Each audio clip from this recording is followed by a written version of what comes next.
जे सिझाई सिक त पिण सके ससु पीताई पनुअ खे हॾ न भॻे सेक इन तड़ मंझां तिक ॾिनी पाण उञ सेक इन तड़ मंझां तिक ॾिनी पाण उञ थी।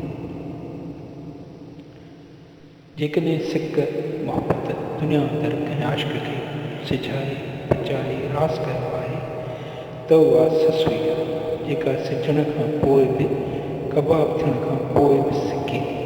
उनजी सिक पूरी नथी थिए। थोरी जो पुनुअ खे पीताई पुनुअ खे पी छॾियो अथाई त बि उहो हुन लाइ निड़ी आली करण जेतिरो बि कोन्हे।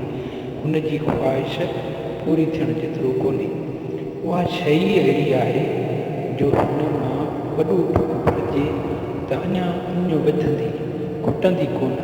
कंहिं ॻोठाणे खां पुछिबो त हुनजी हिन सां संगत आहे सेक्सुअल रिश्तो आहे त चवंदो साईं हिन त हुनखे पी छॾियो आहे।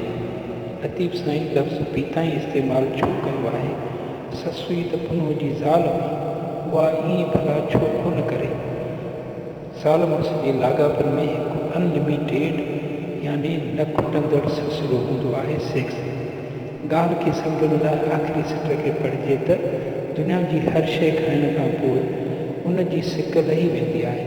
मिसाल तौरु असां रोज़ानो गोश्त खाऊं त उन जी सिक लही ख़तम बि थी सघे थी घटिजी बि सघे थी। पर